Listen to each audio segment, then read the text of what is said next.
నమస్తే. Welcome to ANN. నేను మీ లక్ష్మీనాగ్ నరహరిశెట్టి. వార్తాపత్రిక వార్తా విశ్లేషణకి స్వాగతం. ముందుగా మహాదినపత్రికలు ఏం ప్రచురించారో చూద్దాం. రహస్యమేమీ లేదు, న్యాయ నిపుణులతో చర్చలకే ఢిల్లీకి తేల్చిన హరీష్ రావు. అదేవిధంగా బీఆర్ఎస్ చావును కేసీఆర్ కళ్ళారా చూడాలి, ఎంపీ అరవింద్ సంచలన వ్యాఖ్యలు చేశారు.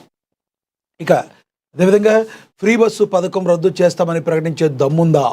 కేసీఆర్కు మంత్రి సీతక్క సవాల్ విసిరారు. తమిళతంత్రం గెలుపు మంత్రం, ముక్కోణం ముందున్నదెవరు అని చెప్పి మరి ఒక కథనం కూడా రాయటం అయితే జరిగింది. అదేవిధంగా చూసుకుంటే కవిత ఇంపాక్ట్ తెలంగాణ పాలిటిక్స్లో నయా అజెండా అని కూడా ప్రచురించారు. ఇక బెంగాల్పై సట్టా బజార్ లెక్క ఇదే హోరాహోరీ అని చెప్పి ప్రచురించడం జరిగింది. ఓవరాల్గా చూసుకుంటే ఇంపార్టెంట్ న్యూస్. అదేవిధంగా ఆగిన బస్సు చక్రం, మరి ఆర్టీసీ చర్యలు విఫలం, 9200 బస్సులు రాకపోకలు బంద్, 1 కోటి మంది ప్రయాణికులకు ఎక్కట్లు రానున్నాయని కూడా ప్రచురించడం అయితే జరిగింది. ఇక ఓవరాల్గా చూసుకుంటే కవిత ఇంపాక్ట్ తెలంగాణ పాలిటిక్స్లో నయా అజెండా. మనందరికీ తెలుసు, మరి తెలంగాణ జాగృతి అధ్యక్షురాలుగా ఉండి కేసీఆర్ బిడ్డగా తనకంటూ ఒక ప్రత్యేక స్థానాన్ని సంపాదించుకున్న కవిత గారు మరి తెలంగాణ ప్రజల యొక్క నీళ్లు నిధులు నియామకాల ఆకాంక్షలకై ఏర్పడిన బీఆర్ఎస్ పార్టీ ఏదైతే ఉందో, ఈ రోజున దానిలో సరిగ్గా ఏమీ జరగట్లేదని బయటకు వచ్చి ఈ రోజున ఆమె కొత్త పార్టీ పెట్టి మరి రానున్న రోజుల్లో ఎన్నికల కథన రంగంలోకి దూకటానికి మరి ఆవిడ వెళుతున్న వేళ ఈ రోజున బీఆర్ఎస్ చేసే పనులు ఏవైతే ఉన్నాయో వాటన్నిటిని కూడా ఆమె ఎండగడుతున్నారు. దీన్ని మనం చాలా తీవ్రంగా ఆలోచించాల్సిన పరిస్థితి మనకుంది. సాక్షాత్తు కేసీఆర్ గారు ప్రెస్ మీట్ పెట్టిన తర్వాత కేసీఆర్ పైన విమర్శలు గుప్పించారు అంటే పరిస్థితి బీఆర్ఎస్లో ఏ విధంగా మనం అర్థం చేసుకోవచ్చు. మరి తనదైన పాలన కోసం తనదైన మార్క్ రాజకీయంతో ముందుకు వెళుతున్న మరి కవిత రానున్న రోజుల్లో ఎంత సెన్సేషన్ క్రియేట్ చేస్తారనేది మనందరం కూడా వేచి చూడాల్సిన పరిస్థితి. ఎలా రాశారో పరిశీలిద్దాం ఒకసారి. తెలంగాణ పాలిటిక్స్పై కల్వకుంట్ల కవిత పార్టీ ప్రభావం చాలా బలంగా ఉండేలా వ్యూహాత్మక ప్రణాళిక సిద్ధం చేశారు. కేసీఆర్ నుండి పుణికి పుచ్చుకున్న మొండి పట్టుదలతోనే పార్టీని విజయవంతం చేసి తీరుతామని, బీఆర్ఎస్ చేసిన తప్పిదాలు చేయకుండా ప్రజల ఆకాంక్షలకు అనుగుణంగా పార్టీని కవిత నడిపి తీరుతుందని మద్దతుదారులు ధీమా వ్యక్తం చేస్తున్నారు. గత కొద్ది రోజులుగా కవిత సెట్ చేసిన ఎజెండా, ఎంచుకున్న అంశాలు స్టేట్ పాలిటిక్స్లో హాట్ డిస్కషన్కు తెరతీయగా ఇప్పుడు కవిత పార్టీ ఆవిర్భావానికి సమయం ఆసన్నం కావడంతో అసలు ఆసక్తి ఏర్పడింది. తెలంగాణ జాగృతి స్థాపించి తెలంగాణ వ్యాప్తంగా కమిటీలు కార్యాచరణతో ఉద్యమాన్ని ఉత్తేజం చేసిన కవిత ఇప్పుడు పొలిటికల్ పార్టీని ఏర్పాటు చేస్తున్నారు. ఏప్రిల్ 25న పార్టీ పేరు, జెండా, అజెండాను ప్రకటించబోతున్నారు. ఇది దాదాపుగా పసుపు కుంకుమ రంగుల కలయికలతో కవిత పార్టీ రాబోతున్నట్లుగా మరి చర్చ జరుగుతుంది. ఆమె ఈ పార్టీ ఎలా ఉండబోతుంది, పార్టీ ప్రకటన సందర్భంగా ఏ అంశాలను మరి ప్రస్తావించబోతున్నారు, తన పార్టీ తెలంగాణలో ఏ పార్టీకి ప్రత్యామ్నాయం కాబోతుందనేది ఉత్కంఠ అయితే రేపుతున్న అంశాన్ని మనం గమనించవచ్చు. ఇక కవిత ఆది నుండి మరి బలమైన అంశాన్ని గళాన్ని వినిపించారు. ఇప్పుడు సామాజిక తెలంగాణ, బీసీ అస్త్రం, ఉద్యమకారుల గుర్తింపు, యువత, మహిళలకు రాజకీయాల్లో ప్రధాన వాటా ఇచ్చేలా ఎజెండా సెట్ చేస్తూ ఉంటున్నారు. అదేవిధంగా కవిత పార్టీలు ఎవరెవరు చేరబోతున్నారు అనే ఆసక్తి కూడా మరి రాథోడ్ బాపురావు లాంటి వాళ్ళు ఇప్పటికే కవిత పంచన చేరారు. కవిత పార్టీకి జై కొట్టిన పరిస్థితి మనందరం కూడా గమనించవచ్చు. అడుగులు, లక్ష్యాలు, విధి విధానాల సంగతి ఎలా ఉన్న కవిత ప్రకటించబోతున్న రాజకీయ పార్టీలు ఎవరు చేరబోతున్నారని ఇప్పుడు రాజకీయ వర్గాల ఆసక్తి రేపుతుంది. తెలంగాణ ఉద్యమకారులు, వివిధ ప్రజా సంఘాల నాయకులు, మేధావులు, అన్ని రాజకీయ పార్టీల నుంచి పలువురు నేతలు తమ పార్టీలో చేరుతారని కవితతో పాటు జాగృతి కార్యకర్తలు విస్తృతంగా ప్రచారం చేస్తున్నారు. అధికారిక బీఆర్ఎస్, బీజేపీ నుంచి కూడా చాలామంది నాయకులు తమకు టచ్లో ఉన్నారని అంటున్నారు. మాజీ మంత్రులు, మాజీ ఎమ్మెల్యేలు, మాజీ ఎంపీలు, మాజీ ఎమ్మెల్సీలతో పాటు బీఆర్ఎస్ ముఖ్య నేతలు కూడా తమ పార్టీలోకి వస్తామనే సంకేతాలు పంపుతున్నారని ప్రచారం చేస్తున్నారు. ఇది తెలంగాణ రాజకీయాన్ని మరింత ఆసక్తిగా మారుస్తుంది. పార్టీ ఆవిర్భావానికి ముందే మాజీ ఎమ్మెల్యే రాథోడ్ బాపురావు, చెప్పుకున్నాం కదా మనం, కవిత పార్టీలో చేరగా పలువురు మాజీ ఎమ్మెల్యేలు, మాజీ ఎంపీలు కవితకు టచ్లో ఉన్నట్టుగా మరి ప్రచురించడం అయితే జరిగింది. కొందరు పార్టీ ఆవిర్భావం రోజు, మరికొందరు తర్వాత చేరనున్నారు. పలువురు సిట్టింగ్ ఎమ్మెల్యేలు కూడా ఎన్నికల ఏడాదికి వస్తామని హామీ ఇచ్చినట్టుగా తెలుస్తుంది. అంత ఈజీ అయితే ఏం కాదు. కవితని ఎవరన్నా ఈజీగా తీసుకుంటే అంత ఈజీ కాదు. ఆవిడికి చివరి వరకు కూడా పోరాడే తత్వం గల పటిమకల మహిళా నాయకురాలు కవిత. మరి కవితని ఎవరన్నా ఈజీగా తీసుకుంటే వాళ్ళు 100% చిక్కుల్లో పడతారు. రానున్న ఎలక్షన్లో ఈవిడి చాలా ఒక బ్రాండ్ కాబోతుంది కవిత అనేది మాట వాస్తవం అని చెప్పి రాజకీయ విశ్లేషకులు మాట్లాడుతున్న మాటల్ని మనందరం కూడా గమనించవచ్చు. ఇక బీఆర్ఎస్ పార్టీ నుంచే మెజారిటీ నాయకులను లాగే ప్రయత్నం చేస్తున్నారు. మరి అదేవిధంగా వారిని ఓడించడం ప్రజలదే తప్ప 75 ఏళ్ల కురువృద్ధుడు నయాబో ఎక్కుడయ్యాడా? కేసీఆర్పై కల్వకుంట్ల కవిత ఫైర్ అయ్యారు. మరి కొత్త రాజకీయ శక్తిగా వస్తున్నాం, ఆశీర్వదించండి. హరీష్ రేవంత్ ఇద్దరు ఒక్కటే అన్నారు. రాష్ట్ర రాజకీయాల్లో మరో కీలక మలుపున ఒక సమయం ఆసనమైంది. ప్రజా సంక్షేమం గాలికి వదిలేసిన అధికార ప్రధాన ప్రతిపక్షాలు ప్రత్యామ్నాయంగా ఈ నెల 25వ తేదీన ఒక నూతన రాజకీయ శక్తి ఆవిర్భవించబోతుందని తెలంగాణ జాగృతి అధ్యక్షురాలు కల్వకుంట్ల కవిత ప్రకటించారు. మంగళవారం బంజారా హిల్స్లోని జాగృతి కార్యాలయంలో ఏర్పాటు చేసిన విలేకరుల సమావేశంలో ఉద్వేగభరితంగా ప్రసంగించారు. 1000 ఏళ్లు గడిచిన భారత రాష్ట్ర సమితి బీఆర్ఎస్ తన తీరు మార్చుకోదని, ఓటమి నుంచి పాఠాలు నేర్చుకోకపోగా ప్రజలనే తప్పుపట్టే స్థాయికి దిగజార్చడం చాలా దురదృష్టకరమన్నారు. మీరు వేసేది ఏదన్నా ఉంటే ప్రజలు తప్పు చేశారంటారు, బీఆర్ఎస్ పార్టీ మారదు అని మండిపడ్డారు. ఓటమి విమర్శ చేసుకోవాల్సింది పోయి ప్రజలను చులకన చేస్తూ మాట్లాడటం బీఆర్ఎస్ యొక్క అహంకారానికి పరాకాష్ట అని కవిత ధ్వజమెత్తారు. ప్రజల కోసం నిలబడే ఒక ఆడబిడ్డగా తాను ఈ నెల 25న కొత్త రాజకీయ ప్రస్థానాన్ని ప్రారంభిస్తున్నానని ప్రజలంతా తరలివచ్చి ఆశీర్వదించాలని విజ్ఞప్తి చేశారు. 75 ఏళ్ల కురువృద్ధుడిని పార్టీలో చేర్చుకుని ఆయనకే 25 ఏళ్లు తగ్గిపోయాయని, ఆయన నవ యువకుడని వర్ణించడం హాస్యాస్పదంగా ఉందని డైరెక్ట్గా కేసీఆర్నే టార్గెట్ చేసి మాట్లాడిన విధానాన్ని మనమైతే గమనించవచ్చు. జీవన్ రెడ్డి ఇలాంటి వ్యక్తిని పార్టీలో చేర్చుకోవడం మరి పార్టీ అప్రతిష్ట పాలవటానికి నిదర్శనం. తెలంగాణకి కంప్లీట్ వ్యతిరేకి జీవన్ రెడ్డి. అలాంటి జీవన్ రెడ్డిని మీరు పార్టీలో ఎలా తీసుకుంటారు అని చెప్పి కవిత నిన్న నిలదీసిన తత్వం ఎంతోమందిని ఆలోచింపజేసేగా ఉందని చెప్పి విశ్లేషకులందరూ కూడా మాట్లాడుతున్న పరిస్థితిని మనమైతే గమనించవచ్చు. ఇక ఓవరాల్గా చూసుకుంటే 25వ తారీఖున పార్టీ మరి ఆవిడ ఏంటి అనేది రాబోతుంది. ఇక పసుపు కుంకుమ ఉండేటట్టుగా మరి ఆ 2 కలర్స్ ఉండేటట్టుగా దాన్ని డిజైన్ చేయబోతున్నారు. జెండా ఉంది, ఎజెండా ఎలా ఉంది అనేది 25వ తారీఖున తేలబోతుంది. కాబట్టి తెలంగాణ రాష్ట్ర వ్యాప్తంగా కూడా సర్వత్రా ఆసక్తి నెలకొన్న విషయం ఏదన్నా ఉంది అంటే అది కవిత పెట్టబోయే పార్టీ ఎలా ఉంది, ఆ పార్టీ విధి విధానాలు ఎలా ఉండబోతున్నాయి, ఆ పార్టీలోకి ఎవరెవరు చేరబోతున్నారు అనేది చాలా చాలా కీలకమైన అంశంగా కనిపించే అవకాశం చాలా స్పష్టంగా కనబడుతుంది. మీరేమనుకుంటున్నారు ఈ విషయంలో? కమెంట్ బాక్స్లో కమెంట్ అయితే చేయండి. ఇక అదేవిధంగా చూసుకుంటే రహస్యమేమీ లేదు, న్యాయ నిపుణులతో చర్చలకే వెళ్ళాను, ఢిల్లీలో తేల్చి చెప్పిన హరీష్ రావు. మరి ఇందులో రహస్యాలు ఏమీ లేవు, వేరే దగ్గరికి వెళ్ళడాలు అట్లాంటివి ఏమీ లేవు.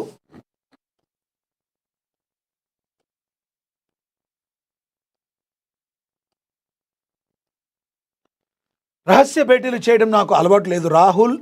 రాహుల్ గాంధీని కలిసి ఉదయం కేంద్ర మంత్రులను, బీజేపీ ఆర్ఎస్ఎస్ నేతలను కలవడం రేవంత్ రెడ్డికే వెన్నతో పెట్టిన విద్య అని మాజీ మంత్రి హరీష్ రావు హాట్ కామెంట్స్ చేశారు రేవంత్ రెడ్డి మీద. మరి పని లేని వారే తన పర్యటనపై అవాస్తవాలు ప్రచారం చేస్తున్నారని మండిపడ్డారు. తన ఢిల్లీ పర్యటనపై సీఎంఓ నుంచి వస్తున్న వార్తలు ఆయన ఖండించారు. నిన్న జగిత్యాల సభలో కేసీఆర్ తెలంగాణ ప్రయోజనాల గురించి అత్యంత హుందాగా మాట్లాడారని హరీష్ రావు పేర్కొన్నారు. జగిత్యాల కాటారం సభలతో ప్రజలకు ఒక విషయం స్పష్టమైంది. తెలంగాణ కోసం తప్పించే కేసీఆర్ ఎవరో, చిల్లర మాట్లాడేందుకు రేవంత్ రెడ్డి ఎవరో అందరికీ తెలిసిపోయిందని చెప్పుకొచ్చారు. వచ్చే ఎన్నికల్లో 100% రాష్ట్రంలో మళ్ళీ బీఆర్ఎస్ ప్రభుత్వం వస్తుందని ఆయన ధీమా వ్యక్తం చేశారు. తన ఢిల్లీ పర్యటనపై సీఎంఓ ఇచ్చిన లీకులను హరీష్ రావు కొట్టిపారేశారు. ఢిల్లీ పర్యటనలో ఎలాంటి రహస్యం లేదు, ఫిరాయింపుల కేసు న్యాయ నిపుణులతో చర్చించేందుకు ఢిల్లీ వచ్చాను. అందరి కళ్ళ ముందే శంషాబాద్ ఎయిర్పోర్ట్ నుంచి విమానం ఎక్కాను తప్ప దొంగచాటుగా వెళ్ళలేదని స్పష్టం చేశారు. రేపు సుప్రీంకోర్టులో ఓటుకు నోటు కేసు విచారణ ఉందని, అందులో బీఆర్ఎస్ ఇంప్లీడ్ అయిందని కూడా ఆయన తెలియజేశారు. ఏదైనా హరీష్ రావు మాట్లాడారు కానీ చాలా గౌరవంగా మాట్లాడారు అన్నారు. మరి అంత గౌరవంలో నా కొడక అనే పదాన్ని ఎలా సంబోధిస్తారు? అంత సీనియర్ అయ్యుండి, రాజకీయ కురువృద్ధుడు అయ్యుండి, రాజకీయ ఉద్దండు అయ్యుండి ఆయన నా కొడక అనే వర్డ్ని ఎలా సంబోధిస్తారని విశ్లేషకులు అడుగుతున్న ప్రశ్నకు మరి హరీష్ రావు గారి సమాధానం చెప్పాలి. ఈయన దానికి సమాధానం చెప్పలేరు. ఆ మాటకు వస్తే మరి కల్వకుంట్ల కవిత గారు ఏదైతే ఉందో ఆవిడేసే ఒక్క మాట కూడా సమాధానం చెప్పలేని దౌర్భాగ్యపు స్థితిలో హరీష్ రావు గారు మీరు ఎందుకు ఉన్నారు అని చెప్పి కాంగ్రెస్ కార్యకర్తలందరూ కూడా ప్రశ్నిస్తున్నారు. దీన్ని కాంగ్రెస్ కార్యకర్తల మీద తోసిపుచ్చినప్పటికీ కూడా మీరు మరి కవిత గారు మాట్లాడే మాటలకి, ఆవిడ చేసే ఆరోపణలకి సమాధానం చెప్పాలి కదా హరీష్ రావు గారు. మీరు ఏదో నర్మగర్భంగా మాట్లాడేస్తే సరిపోదు, చూడాలి ఎప్పటికై మాట్లాడతారో కవిత గారు అడిగే ప్రశ్నలకి మీరు సమాధానం ఎప్పుడు చెప్తారో అని తెలంగాణ రాష్ట్ర ప్రజలందరూ కూడా వేచి చూస్తున్నారు. మీరేమంటారు ఫ్రెండ్స్? కింద కమెంట్ బాక్స్లో కమెంట్ అయితే చేయండి. ఇక అదేవిధంగా బీఆర్ఎస్ చావును కేసీఆర్ కళ్ళారా చూడాలి. ఈ మాట ఎందుకు మాట్లాడారు అని మనం అనుకుంటే, మరి నేను చావను బిడ్డ, నువ్వు చచ్చే వరకు నేను చావను, నా చావును కోరుకునే వాళ్ళకి నేను చావను అన్నారు. అయితే నువ్వు చావద్దు బాబు, నువ్వు బతికే ఉండాలి, ఆ బీఆర్ఎస్ చచ్చే వరకు నువ్వు కూడా మరి నువ్వు బతికే ఉండాలని వ్యంగ్యంగా మాట్లాడి ఉండవచ్చు బహుశా. చూద్దాం, ఒకసారి చదువుదాం. ధర్మపురి అరవింద్ సంచలన వ్యాఖ్యలు చేశారు.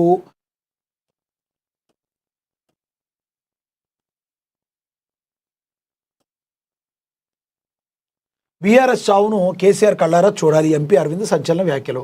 కేసీఆర్ రేవంత్లు వీరిద్దరికీ లాగుల మీద ప్రేమ. ఒక ఆయన లాగుల్లో తొండలు విడుస్తా అంటాడు, మరొక ఆయన లాగులు పగిలేదాకా కొట్టాలంటాడు. BJP MP Dharmapuri Arvind satires వేశారు. కేసీఆర్ చనిపోవాలని ఎవరూ కోరుకోవడం లేదని, ప్రపంచ స్థాయిలో ట్రంప్, రాష్ట్ర స్థాయిలో కేసీఆర్ వల్లే మంచి ఎంటర్టైన్మెంట్ ఉందని వ్యంగ్యంగా మాట్లాడారు. ఆయన 100 ఏళ్లు బతకాలని, బీఆర్ఎస్ చావును కేసీఆర్ కళ్ళారా చూడాలని అన్నారు. జగిత్యాల సభలో కేసీఆర్ పచ్చి అబద్ధాలు ఆడారని అరవింద్ విమర్శించారు. కేసీఆర్ను కేటీఆర్ కవితలే ఎక్కువగా హింసిస్తున్నారని అరవింద్లో ఆరోపించారు. కవిత కేటీఆర్కు ఫ్లైట్ టికెట్ ఇచ్చి పంపిస్తే కేసీఆర్ దరిద్రంతో పాటు తెలంగాణ దరిద్రం కూడా వదులుతుందంటూ తీవ్ర స్థాయిలో విమర్శలు అయితే ఆయన గుప్పించారు. ధర్మపురి అరవింద్ గారు కొంచెం నోరు పారేసుకుంటారు, మరి చూడాలి మరి కార్యకర్తలు ఎలా తీసుకుంటారు. బీజేపీలో మరి జోష్ నింపడానికి మాట్లాడారా, లేదంటే ఆయన వ్యక్తిత్వ శైలి ఎలా ఉందో తెలియదు, కానీ ఏదైనా కొంచెం ఘాటుగా మరి స్పందించారనే మనం అందరూ కూడా భావించాలి. ధర్మపురి అరవింద్ గారు మాట్లాడిన వ్యాఖ్యలు మీరు ఏ రకంగా చూస్తారో కమెంట్ చేయండి. ఇక ఫ్రీ బస్సు పథకం రద్దు చేస్తామని ప్రకటించే దమ్ముందా? కేసీఆర్ను సూటిగా ప్రశ్నించారు ధనసరి అనసూయ అలియాస్ సీతక్క గారు. ఎందుకంటే మరి రేపొద్దున ఎలక్షన్లకు వెళ్ళేటప్పుడు మేము ఫ్రీ బస్సు విషయంలో మీరు ఒక మాట చెప్పాలి. ఫ్రీ బస్సు మీరు ఉంచుతారా తీసేస్తారా అనేది చెప్పేయాలి. ఈ ఫ్రీజ్ మీరు చెప్పకుండా వెళితే అది 100% తీసేస్తారని ప్రజలకు అర్థమవుద్ది. తద్వారా మీరు ఓడిపోతారు అని సీతక్క గారు బలంగా నమ్ముతున్నట్టున్నారు. అసలు మీరు చెప్పకపోతే మరి ఫ్రీ బస్సు ఉంచుతారా తీసేస్తారా అనేది మరి మీరు చెప్పాల్సిందే అని చెప్పి సీతక్క గారు అడుగుతున్నారు. దీని గురించి కూడా ఒకసారి చూద్దాం.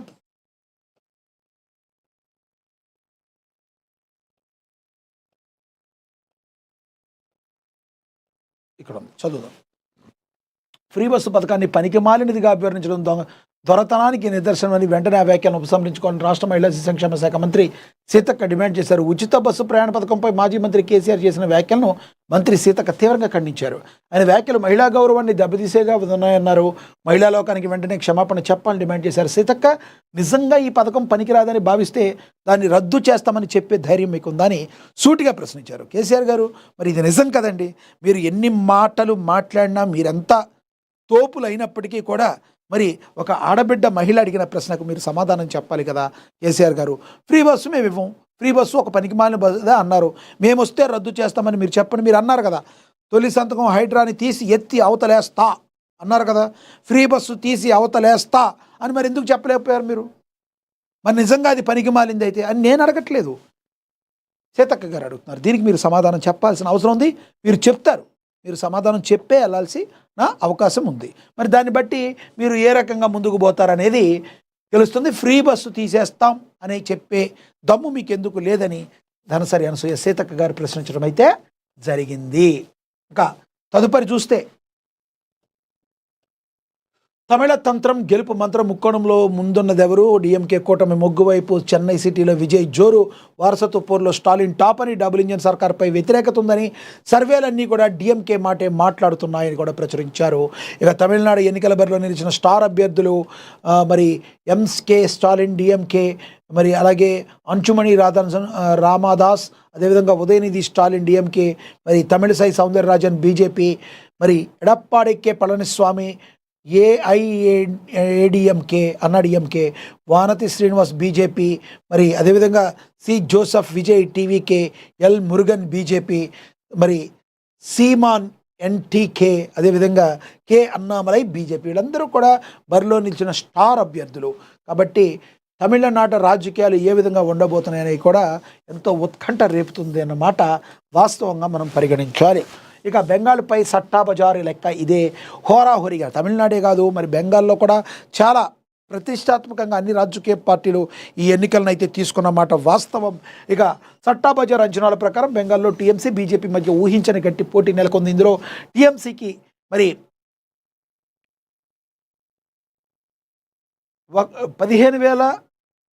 1,50,151 సీట్లు, బీజేపీకి ఏంటి టీఎంసీకి 1,50,161 సీట్లు, బీజేపీకి 1,27,130 సీట్లు, ఐఎన్సీకి 46 సీట్లు వస్తాయని అంచనా వేసింది. దీనికి సంబంధించి ఇది మరి ఓట్లు అనుకుంటా, మరి ఇది పొరపాటు పడి ఉంటుంది. దీనిలో సట్టా బజార్ మార్కెట్లో అత్యంత బలమైన అంచనాగా భావిస్తున్నారు. ఈ లెక్కన టీఎంసీ సాధారణ మెజార్టీని దాటుతుంది. కానీ అతి కష్టం మీద అదే సమయంలో రాష్ట్ర బీజేపీ తన చరిత్రలోనే అత్యంత బలమైన ప్రదర్శనను ఇవ్వబోతుంది అని కూడా మరి చెప్పారు. ఇక బెంగాల్పై లెక్క ఈ విధంగా ఉండబోతుంది అని చెప్పి ప్రచురించడం అయితే జరిగింది. అదేవిధంగా చూసుకుంటే పులివెందులో వైఎస్ జగన్ నేడు ప్రజా దర్బార్. వైఎస్ఆర్సీపీ అధినేత మాజీ ముఖ్యమంత్రి వైఎస్ జగన్మోహన్ రెడ్డి మంగళవారం సాయంత్రం తన సొంత నియోజకవర్గం పులివెందులకు చేరుకోనున్నారు. 3 రోజుల పర్యటన నిమిత్తం వచ్చిన ఆయనకు కడప విమానాశ్రయం నుంచి పులివెందుల మార్గం అంతటా కూడా పార్టీ శ్రేణులు, అభిమానులు ఘన స్వాగతం పలికారు. సాయంత్రం సుమారు 4 గంటలకు భాకరాపురంలోని తన క్యాంపు కార్యాలయానికి చేరుకున్న జగన్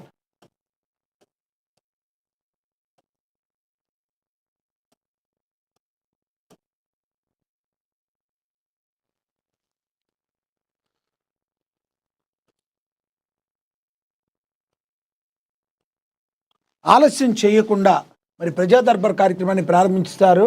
ఇక తనను కలిసేందుకు నియోజకవర్గంలో వివిధ మండలాల నుంచి వచ్చిన ప్రజలు, వికలాంగులు మరియు వృద్ధుల సమస్యలను అడిగి ఓపికగా ఆలకించారు. రాత్రి 7 గంటల వరకు సాగిన ప్రజా దర్బార్లో ప్రజల నుంచి వందలాది అర్జీలు స్వీకరించిన జగన్ వారి సమస్యల పరిష్కారానికి తన వంతుగా సహకారం అందిస్తానని అయితే చెప్పడం అయితే జరిగింది. సో తన సొంత నియోజకవర్గానికి మరి జగన్మోహన్ రెడ్డి గారు చాలా రోజుల తర్వాత వెళ్ళడాన్ని మనం ఏ రకంగా చూడాలో, ఏమనుకోవాలో మీరు కూడా చెప్పాలి. ఎందుకంటే మరి పార్టీ అధినేత స్థాయి లాంటి వ్యక్తి ప్రతి నిత్యం కూడా నియోజకవర్గంలో అందుబాటులో ఉండకపోవచ్చు, కానీ అక్కడ ఉన్న సమస్యలన్నీ పరిష్కరించేంత క్యాపబిలిటీ పార్టీ అధ్యక్షుడికి ఉంటుంది. అదే జగన్మోహన్ రెడ్డి గారు చేస్తున్నారు, తప్పేం లేదు. కానీ జగన్మోహన్ రెడ్డి గారు గుర్తుంచుకోవాల్సింది, మరి వేరే నియోజకవర్గంలో ఉన్న అధినేతలను మీరు ఎందుకు అక్కడ లేరు అని ప్రశ్నిస్తూ ఉంటారు. దీన్ని ఏ రకంగా చూడాలో మనం అందరం కూడా ఆలోచించాలి. ఉదాహరణకి పవన్ కళ్యాణ్ గారు ఆ పిఠాపురంలో ఉండరు అంటారు. పిఠాపురంలో మీరు పులివెందుల్లో లేరుగా ఉంటున్నారా? అదేవిధంగా మనం చేస్తేనేమో ఒకటి, ఎదుటి చేస్తే ఒకటనే నానుడిని తగ్గించుకోవాలి అని చెప్పి విశ్లేషకుల అభిప్రాయం.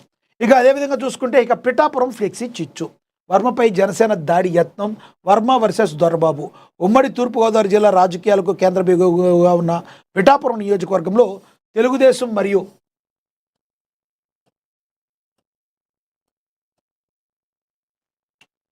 జనసేన శ్రేణుల మధ్య నెలకొన్న అంతర్గత విభేదాలు మంగళవారం మరోసారి వీధిన పడ్డాయి. అధికారిక కార్యక్రమంలో ప్రోటోకాల్ వివాదం కాస్త వ్యక్తిగత దూషణలకు, పరస్పర విమర్శలకు దారితీసింది. నియోజకవర్గంలో హైటెన్షన్ వాతావరణాన్ని సృష్టించింది.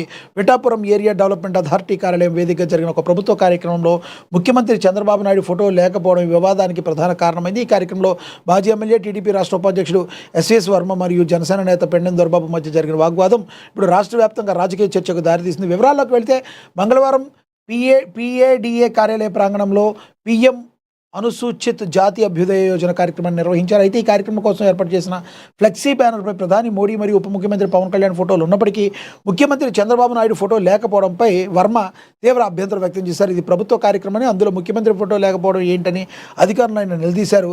దీనిపై పీడీఏ అధికారులు క్షమాపణలు చెప్పడంతో వివాదం సద్దుమణుగుతుందన్న తరుణంలో మాజీ ఎమ్మెల్యే పెండెం దొరబాబు అక్కడికి చేరుకోవడంతో పరిస్థితి ఒక్కసారిగా మారిపోయింది. వర్మ వద్దకు వచ్చిన పెండెం దొరబాబు మీరు కూటమిలో చిచ్చు పెట్టే ప్రయత్నం చేస్తున్నారంటూ మండిపడ్డారు.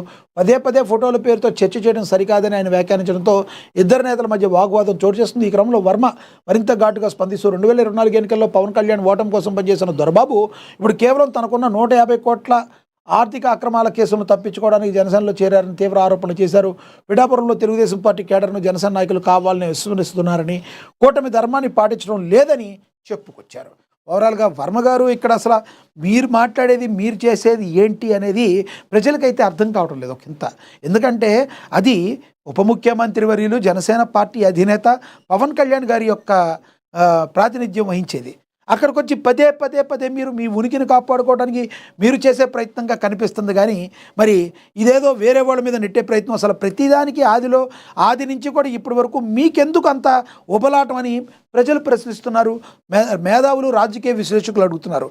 ఇది కేవలం కూడా వర్మ తన వ్యక్తిగత ఉనికిని కాపాడేందుకు ఇలాంటి ప్రయత్నాలు చేస్తున్నారని చెప్తున్నారు. మరోవైపు ఈ పెండెం దొరబాబు లాంటి వాళ్ళు చెప్తున్నారు. ఆల్రెడీ ఏమని చెప్తున్నారంటే ఈ యొక్క ప్రోగ్రాంకు సంబంధించింది మెయిన్ దగ్గర 100% చంద్రబాబు నాయుడు గారి ఫోటో ఫ్లెక్సీలో, అదేవిధంగా పవన్ కళ్యాణ్ గారిది సమానంగా వేశాం. ఎవరిది తగ్గించలేదు. ఎవరో ఓపెనింగ్ టైంలో ఎవరో అభిమానులు కట్టుకున్నారు. ఎమ్మెల్యేకి సంబంధించి ఘనస్వాగతంకి సంబంధించి ఎమ్మెల్యేకి కట్టినారు. అక్కడ ఆయన ప్రాతినిధ్యం వహిస్తారు కాబట్టి అది ఎవరికైనా ఉంటుంది, రివాజ్గా ఉంటుంది. దాన్ని తీసుకొచ్చి ఆ ఫ్లెక్సీని చించిచ్చేసి ఆజ్యానికి గొడవకి ఆజ్యం వర్మ ప్రతిరోజు ఆయన ఒక ఫోటోల్లో ఏదో ఒక రకంగా కనబడాలి, అది మళ్ళీ చంద్రబాబు గారికి లోకేష్ గారికి చూపించుకుని ఏదో ఆశిస్తున్నాడు కాబట్టి ఇలాంటి పిచ్చి ప్రయత్నాలు చేస్తున్నాడు. దొరబాబు వాదన ఏది ఏమైనప్పటికీ కూడా అనునిత్యం పిఠాపురంలో ఇలా రగులుతుంటే టీడీపీ అధినాయకత్వం ఏం చేస్తుందనే ప్రశ్న అయితే ఉద్భవిస్తుంది. ఇది చినికి గాలివానగా మారితే మాత్రం టీడీపీ పార్టీకి మాత్రం చాలా చాలా ప్రాబ్లమ్స్ ఎదుర్కొనే అవకాశం అయితే ఉంది. ఇది జనసేనకి ప్రాబ్లం ఉండదు. ఎందుకంటే ఓపెన్గా మాట్లాడుకోవాలంటే మనం 600 కోట్ల రూపాయలతో అభివృద్ధి పనుల్లో పిఠాపురం నెంబర్ 1గా దూసుకుపోతుంది. వర్మగారి యొక్క కోపానికి అది కూడా ఒక కారణం కావచ్చు. ప్రతి విషయం ఏదో ఒక ఈరోజు కాదు ప్రతిరోజు అనునిత్యం కూడా డే 1 నుంచి ఆయన తిరుగుబాటు బాట ఎగరేస్తూనే ఉన్నారు. ఏదో రకంగా తను మరి చంద్రబాబు గారి దృష్టిలోనో లోకేష్ గారి దృష్టిలోనో పట్టానికి లోకేష్ గారు ఉప ముఖ్యమంత్రి అవ్వాలి అని కూడా స్లోగన్ తీసుకొచ్చిన మహానుభావుడు కూడా పిఠాపురం శ్రీ వత్సవాయి సత్యనారాయణ వర్మ. మరి టీడీపీ క్యాడరు అని చెప్తున్న మరి వర్మ గారు తెలుసుకోవాల్సింది ఏంటంటే ఇంతవరకు 1995 నుంచి ఇప్పటి వరకు టీడీపీ ఎక్కడ గెలవాల, టీడీపీయే గెలవలేకపోతే టీడీపీ క్యాడర్ ఇంకా ఎక్కడి నుంచి ఉంటుందని అనేక మంది ప్రశ్నిస్తున్నారు. దీని అన్నిటికీ కూడా వత్సవాయి వర్మ గారు సమాధానం చెప్పాల్సి ఉంటుంది అని చెప్పి రాజకీయ విశ్లేషకులు అంటున్నారు. మీరు ఈ విషయంలో ఏమనుకుంటున్నారో కమెంట్ బాక్స్లో కమెంట్ అయితే చేయండి. ఇక అదేవిధంగా చూసుకుంటే అంతర్రాష్ట్ర ముఠా గుట్టురట్టు, వరంగల్ భారీగా హ్యాష్ ఆయిల్ పట్టివేత, 2.50 కోట్ల విలువైన మాదక ద్రవ్యాల స్వాధీనం, 4 నిందితులు అరెస్ట్, వారిని జైలుకు ధరించారు. వరంగల్ పోలీస్ కమిషనరేట్ పోలీసులు మరోసారి తన సత్తా చాటారు. వరంగల్ కమిషనరేట్ పరిధిలో పోలీసులు భారీ హ్యాష్ ఆయిల్ స్మగ్లింగ్ ముఠా గుట్టరట్టు చేశారు. గతంలో ఎన్నడూ లేని విధంగా అత్యంత ఖరీదైన హ్యాష్ ఆయిల్, గంజాయి నుంచి తీసేసిన నూనె తరలిస్తున్న అంతర్రాష్ట్ర ముఠాను వరంగల్ డ్రగ్ కంట్రోల్ క్యాట్ పార్టీ ఇంతేజార్గాజ్ పోలీసులు సంయుక్తంగా అరెస్ట్ చేశారు. వారి నుంచి సుమారుగా 20 కిలోల హ్యాష్ ఆయిల్ని స్వాధీనం చేసుకుని వాళ్ళ గుట్టు రట్టు కట్టించారు అని ప్రచురించారు. ఇంకా అదేవిధంగా చూసుకుంటే మరి ఆర్టీసీ చక్రాలు విఫలం, మరి ఆర్టీసీ చర్చలు విఫలం, 9,200 బస్సుల రాకపోకలు బంద్, 1 కోటి మంది ప్రయాణికులకు ఇక్కట్లు. రాష్ట్ర ప్రభుత్వం ఆర్టీసీ కార్మిక సంఘాలు జేసీ మధ్య సుదీర్ఘంగా జరిగిన చర్చలు ఎటువంటి కొలిక్కి రాకపోవడంతో కార్మికులు సమ్మెబాట పట్టారు. సచివాలయంలో మంగళవారం సాయంత్రం రవాణా శాఖ మంత్రి పొన్నం ప్రభాకర్ నేతృత్వంలో ఐఏఎస్ అధికారుల కమిటీతో జరిగిన చర్చలు అర్ధాంతరంగా ముగిశాయి. కార్మికులు కోరుతున్న 32 డిమాండ్లపై ప్రభుత్వం స్పష్టమైన హామీ ఇవ్వలేకపోవడంతో పాటు సమస్యల పరిష్కారానికి మరో 4 వారాల సమయం కోరడాన్ని జేసీ నేతలు తీవ్రంగా వ్యతిరేకించారు. ఇప్పటికే సమ్మె నోటీస్ ఇచ్చి 41 రోజులు గడిచినా కాలయాపన చేయడం సమంజసం కాదని నిరసిస్తూ బుధవారం తెల్లవారుజామున నుంచే రాష్ట్ర వ్యాప్తంగా బస్సులను డిపోలకే పరిమితం చేస్తున్నట్టుగా ప్రకటించారు. దీంతో లక్షలాది మంది ప్రయాణికులు ఒక్కసారిగా రవాణా గండంలో చిక్కుకుపోయారు.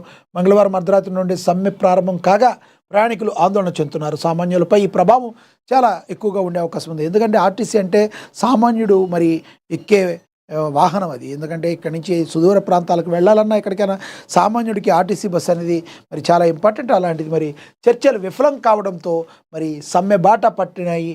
మరి అన్ని బస్సులు కూడా డిపోలకే పరిమితమని ప్రచురించడం జరిగింది. ఇక అభిషేక్ చేశాడు సునామీ. మరి మనకు తెలుసు ఉప్పల వేదికగా నిన్న జరిగిన మ్యాచ్లో 240 పరుగులు చేసి మరి అప్పటికే తాను బ్యాటింగ్లో ఎంత అద్భుతంగా మేము రాణించగలము సన్ రైజర్స్ హైదరాబాద్ జట్టు తేల్చి చెప్పింది.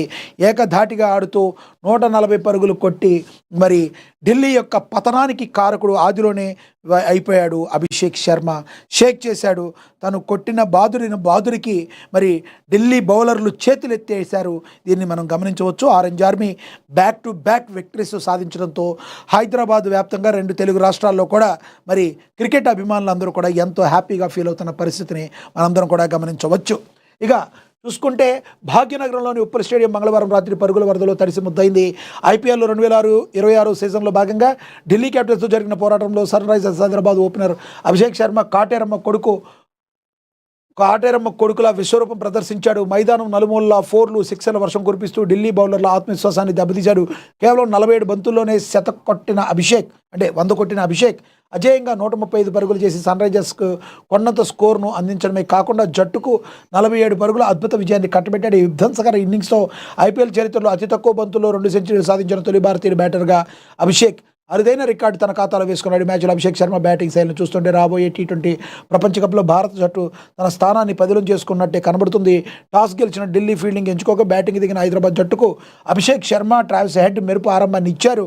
మొదటి బంతి నుంచే ప్రత్యర్థి బౌలర్లపై విరుచుకుపడ్డ అభిషేక్ ఏ బౌలర్ను కూడా విడిచిపెట్టలేదు. విరాట్ కోహ్లీ 2016 సీజన్లో నెలకొల్పిన విధ్వంసకర వేగాన్ని తలపిస్తూ ముఖ్యంగా స్పిన్నర్ని లక్ష్యంగా చేసుకున్న అభిషేక్ ఆడిన షాట్లు స్టేడియం నలువూల వైపు నుంచి కూడా వెళ్ళే అద్భుతమైన విజయాన్ని అయితే సన్ రైజర్స్ హైదరాబాద్ అందుకోవడంలో అభిషేక్ శర్మ చాలా కీ రోల్ పోషించారని ప్రచురించడం అయితే జరిగింది. ఇక డీల్ కుదరకపోతే యుద్ధమే, ఇరాన్కు ట్రంప్ వార్నింగ్ ఇచ్చారని కూడా ప్రచురించారు. ఇప్పుడు డీల్ ఓకే అయితే ఓకే, డీల్ కుదరకపోతే యుద్ధమే అంటున్నారు మన ట్రంప్. ఇరాన్తో ఒక ఒప్పందం డీల్ కుదరని పక్షంలో తాము యుద్ధానికి వెనకాడబోమని, ఇందుకు అవసరమైన అత్యంత శక్తివంతమైన ఆయుధాలను ఇప్పటికే సిద్ధం చేసుకున్నామని డొనాల్డ్ ట్రంప్ హెచ్చరించారు. చర్చల ద్వారా శాంతియుత పరిష్కారం లభించకపోతే ఆ తర్వాతి పరిణామాలు ఊహాతీతంగా ఉంటాయి అని చెప్పి మరి ఆయన హెచ్చరించడం జరిగింది. గత కొంతకాలంగా కొనసాగుతున్న కాల్పుల విరమణ సమయాన్ని అమెరికా వృధా చేయలేదని ఈ కాలంలోనే తమ సైనిక శక్తియుక్తులను మరింతగా కూడగట్టుకుని యుద్ధ తత్రాన్ని పటిష్టం చేసుకున్నామని ట్రంప్ ప్రకటించారు. ఇరాన్ను ఆర్థికంగా వ్యూహాత్మకంగా దెబ్బతీయడంలో భాగంగా ఈ దేశ పోర్టులను దిగ్బంధం చేయడం అమెరికా సాధించిన అతిపెద్ద విజయమని ట్రంప్ అభివర్ణించారు. మీరు మరి మీ చెప్పిన దానికి ఒప్పుకోకపోతే మాత్రం మీరు చెప్పిన వాటికి మీరు హెచ్చరికలు మీరు బేఖాతరు చేస్తే డీల్ కుదరకపోతే యుద్ధానికి వెనుకాడబోము అని చెప్పి ట్రంప్ మరొకసారి పునరుద్ఘాటించడం అయితే జరిగింది.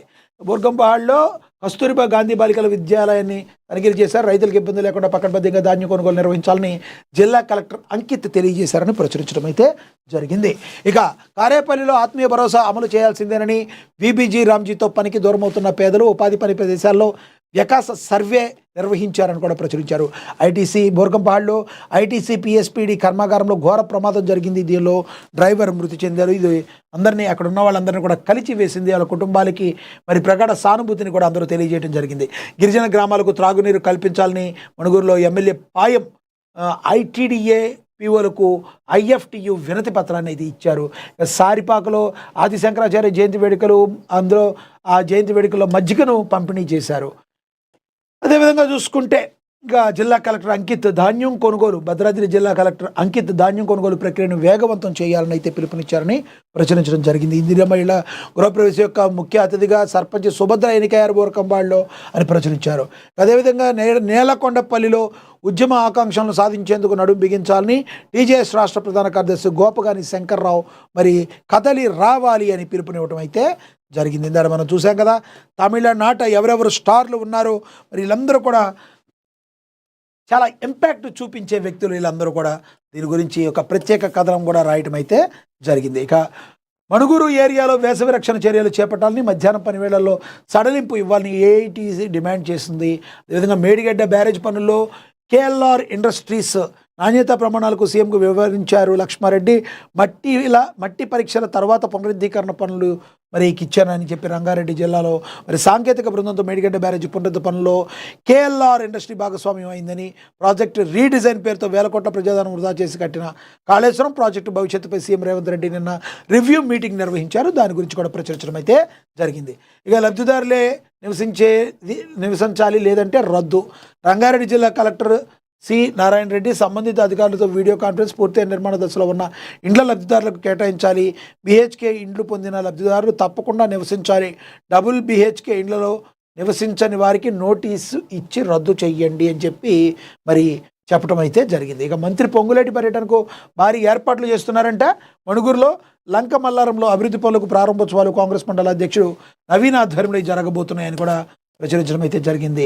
అదేవిధంగా బెల్లంపల్లిలో జాతీయ పౌర సేవలకు దినోత్సవం సందర్భంగా సాయి భోజన్, గర్భిణీలకు, బాలింతలకు, డయాలసిస్ పేషెంట్లకు అన్నదానం, ప్రభుత్వ ఆసుపత్రిలో కార్యక్రమం, బైజమ్మ సాయి సేవ ట్రస్ట్ ఆధ్వర్యంలో నిర్వహణ, మానవ సేవే మాధవ సేవ అని అనుకునే వాళ్ళంతా ఇలాంటి కార్యక్రమాలు చేస్తూ ఉంటారు. అదేవిధంగా చూసుకుంటే మొయినాబాద్లో వరంగల్ 14వ వార్డులో ఈ రోడ్డు ఇరువైపులా చెట్ల పొదలు తొలగించారు. డోజర్ పారిశుద్ధ్య పనులు చేపట్టిన కౌన్సిలర్ శ్రీధర్ 99 రోజుల ప్రణాళికలో భాగంగా చైర్మన్, కమిషనర్ సహకారంతో చర్యలు, పాముల బెడద తొలగడంతో హర్షం వ్యక్తం చేశారు వార్డు వాసులను కూడా ప్రచురించడం అయితే జరిగింది.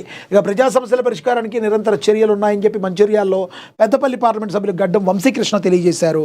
అదేవిధంగా చూసుకుంటే మరి ఆలేరులో ఐలా పండరీనాథ్ అవార్డు అందుకున్నారు మోహన బైరాగి అని ఆయన గురించి కూడా ప్రచురించడం అయితే జరిగింది. ఇక సదాశివపేటలో వైభవపేతంగా 66వ ఎమ్మెల్యే చింత ప్రభాకర్ జన్మదిన వేడుకలను అయితే నిర్వహించారని ప్రచురించారు. ఇక యాదాద్రి భువనగిరి జిల్లాలో ధాన్యం కొనుగోలు కేంద్రాలను ప్రారంభించారు భువనగిరి ఎమ్మెల్యే కొంబం అనిల్ కుమార్ రెడ్డి.